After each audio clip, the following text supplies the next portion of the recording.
Hello and welcome to the OK Takes podcast. I am Matt Weiner, and as always, I'm joined by my fellow capo, Edward Vento. As of 5:14 p.m. West Coast time, Max Scherzer is the greatest Dodger of all time. No ifs, ands, or buts about it. 3,000 strikeouts today, and he is a Dodger deity. So not only are we going to slob on his knob, but we will also slob on the starting staff's knob as well. There's a lot of sucking that needs to be done. In good taste. So we're going to touch on the Dodgers sweeping the Padres this weekend, and then we're going to try and see what the offense is like for the rest of the season, because it is a little confusing. It is a little weird. So let's kind of take a step back. Obviously, the vibes are immaculate. Shout out Max, who had an immaculate inning today. But big picture, how are you feeling? It's interesting because the Dodgers all year have done something like this where they drop 2 out of 3 to the Giants, and then they go 2 for 4 against the Cardinals, and we're like, oh my God, they're horrible again. They're not going to do this, they're not going to do that. And then they sweep the Padres, and they'll go on a stretch where they go like 12-1, and we'll be like, yeah, we're winning the division, this is it. And then they'll lose like 2 out of 3 to a team they shouldn't again. So I'm not going to get my hopes up too high right now after the sweep, but I'm feeling good. I feel like in a wild card game, we're good. That's all I have to say. Yeah, I've kind of come to that same conclusion as well. But you do bring up a good point. How like the last time we swept the Padres, we then dropped 2 of 3 to the Rockies, the Road Rockies, who I might add, who are the worst road team in baseball. And then what happened after the dropping 2 of 3? We then swept the Braves. And then what happened after that? Dropped some games to the Giants. So we have no idea what's going on. But I really like where we are when it comes to the wild card, because you look at a team like the Cardinals, who we just faced, and I know we tied when the series went 2-2, but then you have to look at from the perspective of the Reds, and we haven't faced them in a while. But the Padres, like those are the 3 teams it looks like it's going to come down to for the wild card, at least as of right now. I don't think any of those teams want to face us. Look at what we did today. We put up 8 runs. People are forgetting that the amount of talent this offense has. We are a scary team. Yeah, I mean, look, it's like today. On any given day, we can score 8 runs, and that could very well be the wild card game. And also, you have to keep in mind that in a wild card game, sure, Max Scherzer is going to start or Walker Buehler is going to start. But look, that's it. That's a 1-game playoff. So I wouldn't be surprised if we throw the kitchen sink and let Buehler go 5. And if Buehler isn't doing his best, who's there to back him up? Max Scherzer or Julio Urias or Clayton Kershaw, because what other choice do we have? We either win that game and move on, or we lose that game and don't play again this year. So it's like we could throw our kitchen sink at the Reds' kitchen sink, and it would be like a marble countertop compared to, like, I don't know, what are normal kitchen sinks? Or my mind went to the sinks I had to deal with when I was delivering pizzas at Hungry Howie's, where it's nothing but steel. And I think like even the faucet didn't work, and it only was incredibly hot water to where you had to wear special gloves. There wasn't any cold water. So yeah, that's the image I get of just like dishes and like olive toppings splattering up to the ceiling, or like raising up to the ceiling. You see splatters of tomato sauce everywhere. Okay, well, that's the Reds' kitchen sink, and the Dodgers' kitchen sink is a beautiful granite island, marble countertops, whatever. I don't know. You haven't been keeping up with your HGTV? No, I haven't had HGTV on in a while. No. Okay, cool. So take what was it? The Barefoot Contessa? Yeah. Got to dive in some good Barefoot Contessa. Yeah, I need to get back on it. All right, so now we went macro, and we're feeling good. Vibes are immaculate. I love where we stand today, but let's kind of then zero in on what actually happened in today's game, because Scherzer was phenomenal. But there's like phenomenal, and then there's God. Dare we say Scherzer is just God? Yes. And look, I obviously not hindsight really, but now it's like we've been talking, oh, the Dodgers are going to have the Cy Young winner. But I think we were talking about the wrong guy all year long. And we didn't really know that until these last, how long has he been here? 2 months? And it's like, oh my God, like this guy is unbelievable. Unbelievable. Unfucking believable. It doesn't make any sense how good he's been. And it might be one of the greatest trade deadline acquisitions of all time. Oh, All 100%. time. All time. Even if he's a rental, even if he tells us to fuck off, Max Scherzer deserves a statue at Dodger Stadium. Oh, yeah. Especially if we win again and he wins the Oh, Cy yeah. Young. Yeah, put it up. Fuck it. Even if we get bounced in the wild card game, I don't give a flying fuck. Max Scherzer deserves to have a statue at Dodger Stadium. I don't think that's too wild of a take because No. let's look at what he's meant for the team. Do we remember that there was a guy named Trevor Bauer who was putting up some pretty nice stats? Like, do we remember that Max Scherzer was the fire extinguisher for the Trevor Bauer fire? Oh, yeah. Without making that move, where are we right now? We're probably 7-8 games out of first. And we're probably thinking, okay, who's going to go game one of the wild card? Is it going to be Urias or Buehler? But now we're thinking, is it going to be Scherzer, Buehler, Kershaw, or Urias? I mean, I think I would disagree with that. I think it was like Buehler, definitely. And then now it's a toss up between Scherzer and Buehler. Like, that's how good Scherzer is that he's now pitching a guy who is the favorite for the Cy Young out of a wild card spot. Yeah, no, yeah, that's fair. I mean, what he's done to provide depth for us is unbelievable. And looking back at the package we gave up, even it's like, how did we get a guy like this for that? Because I mean, we could have taken the chance with Josiah Gray and Cabra Ruiz, but my God, what he's been able to do so far, it's a major smell you later. Oh yeah, without a doubt. God, I mean, he even had a perfect game going today. He had it broken up with a 7 1/3, 7 1/3. And it had to be Eric Hosmer, didn't it? I'm okay with that. It had to be anybody but Machado. Oh yeah, anybody but Machado for sure. It's incredible what he's doing, and he even had an immaculate inning. Oh my God, that was awesome. There's some juice going right now where he is untouchable.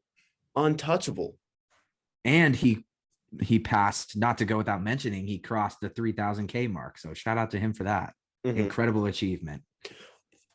Insane. Probably one of the things I found most impressive, because when you have the illustrious career that he has, there's going to be so many stats applauding you. So you kind of have to pick and choose which one do you like and which one is your favorite within the 3,000. So obviously he's the 19th pitcher to have 3,000 Ks, and he only has 674 career walks. At the moment, that's the fewest walks of anyone in the 3,000 club. That is my most that's the one thing that blows me away. That's amazing. And another quote he had in his press conference, I actually didn't even think about because I'm just dumb, and he's a lot smarter than me. But quote about it was, everybody can have the ability to do this, but few have the durability to do this. So durability is his best ability. Yeah, man. It's all about staying healthy in a game like that. But I think Bauer is a good example. And trust me, he is an anomaly. He is an outlier. He is many things. But the fact that just not getting caught up in bullshit. Yeah. Bullshit and injuries. Absolutely. There's just being disciplined to not, because we have to remember that there is actually a life outside of the stadium, and to be not in the crazy party scene. And usually what we see, the party scene will slow you down eventually, no matter how good you are. So not being involved in that bullshit, and then not being involved in any other nonsense where you're just doing your job, having a good time with his family. Like his wife and his kid was there to witness it. He's a good example of keep it simple. Keep it simple, stupid. And that gets uttered a lot through okay takes, but you know what? It's kind of true. Things are always better when they're simple. Yep. Absolutely. Because my brain always goes back to the Bauer, and there's so many parts that we have to juggle, and there's so many details, and then there's more things uncovered day by day about this whole life he's been leading. And I don't want to make it Yeah, there's just so many things that we have to be aware of and know. But like Scherzer just shows up, does his job, hangs out with his wife and kids. I hope. I hope. As far as we know. Yeah, as far as we know. Yeah. Okay. But we have to remember that like the offense still isn't great. It's It's getting interesting. there. It's getting there. Today was good. Today was a breath of fresh air. Mhm. Especially to see Yeah. one go in for Cody and Gavin. They both had a nice game at the plate today. And I thought Gavin's looked good so far. He's had a couple walks, couple hits, and I don't hate, I like him in the outfield. It's a move where it's like, well, maybe we should have tried this out a little bit earlier. That's what I felt about it. Yeah, no, yeah, I agree. Because he's doing the most. I mean, he's doing the most for what we wanted him to do, because expectations have to be, he's not this guy that we thought he was. I think it's clear. Yeah. I mean, one of our top prospects, we wouldn't dare trade. I mean, you would have had to give us like a Scherzer or a Turner kind of deal for us to trade him away. Well, he's not the guy. We swung and missed on him. For a lot of the guys that ended up awesome, we have the Gavin Lux, which just won't pan out to what we think he will. But that doesn't mean he can't pan out to be a great player off the bench. Absolutely. That doesn't mean he can't, just because he didn't turn into like you said, who can get us a Trey Turner or a Max Scherzer kind of guy. That doesn't mean he can't be like a Chris Taylor. I don't know. I see Chris Taylor in his future. He can play pretty much anywhere, it seems, now that he's in the outfield. Why not try him in center, try him in right? And if he can just get more disciplined at the plate, why not? And he's a lefty too. Mm-hmm. I think he could play as many positions as Chris Taylor. Maybe not with the bat. Maybe better lately. Yeah. Do you want to touch on that? Yeah, I mean, Chris Taylor's he's not been great. I don't have a stat in front of me, but I think he's like, what, 170 something since August 14th. I mean, I don't have since August 14th, but just dog shit. In his last 6 games, he's hitting 0.053. If I have to say 0.053, that's how you know it's bad. Usually I could at least throw in the 1, but as soon as you go to 0.0, if I have to say point before your batting average, that's how you know you suck. Yeah, the point is the trigger. And he's just been just as bad. It's like I said, 0.053 for the last 6 games. For his last 12 games, 0.053. In the last 23 games, he's been hitting 141 with ops of with 498. See, that's how bad he is. He's making me go with the point before. It's just now it's becoming a muscle memory. Did he peak too early? Yeah.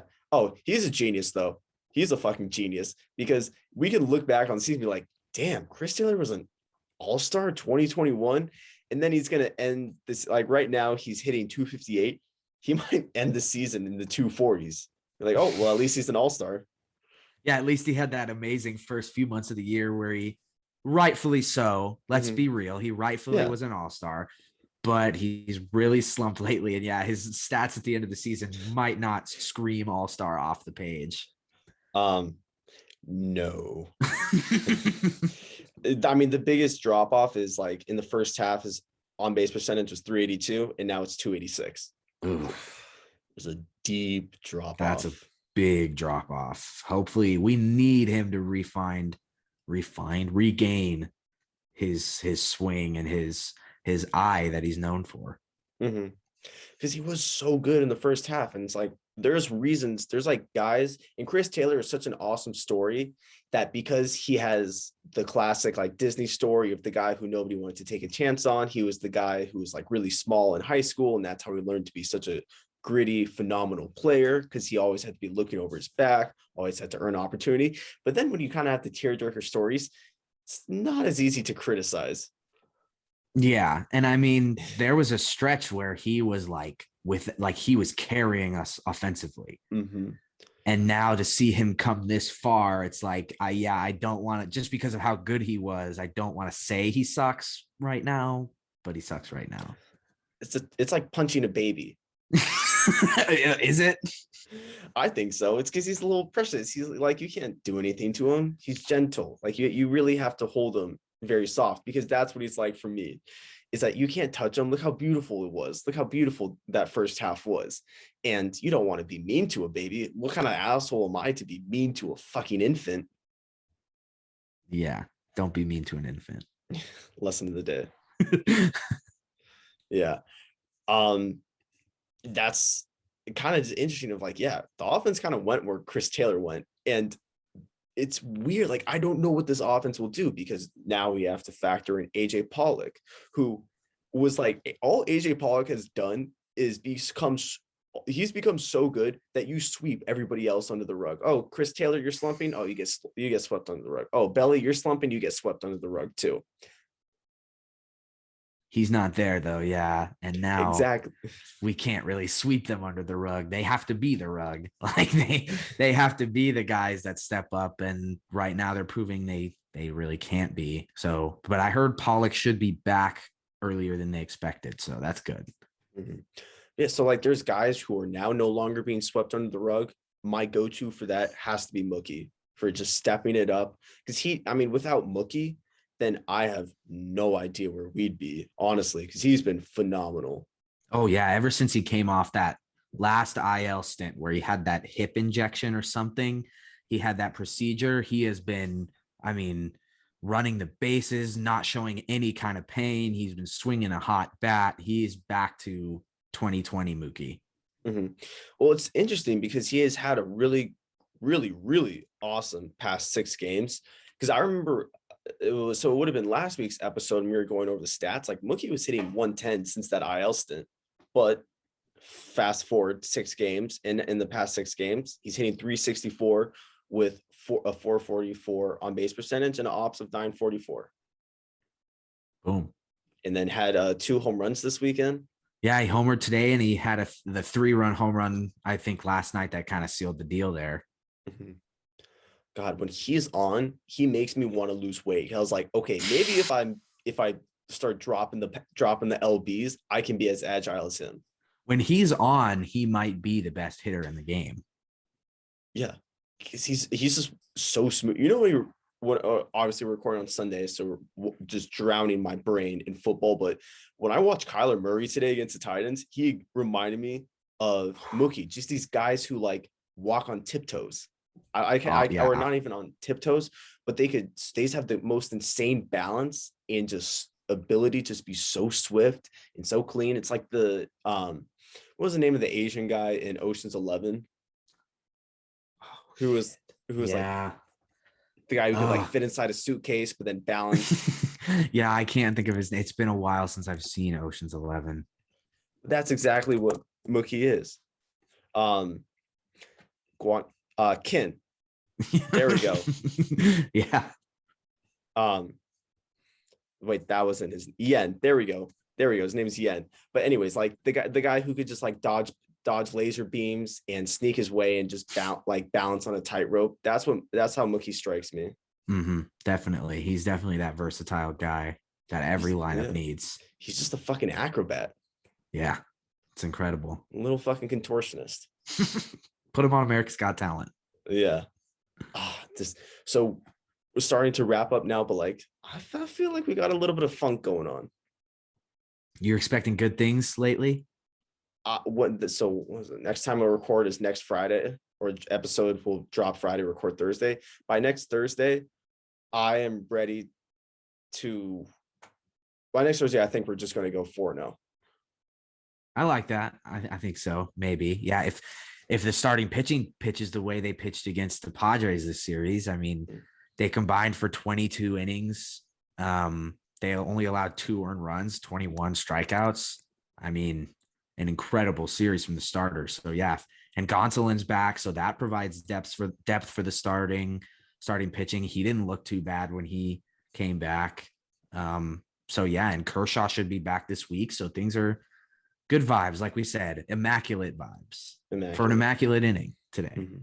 I just want to end with this note. On April 22nd, the Padres tweet out, "It's just April, # hungry for more."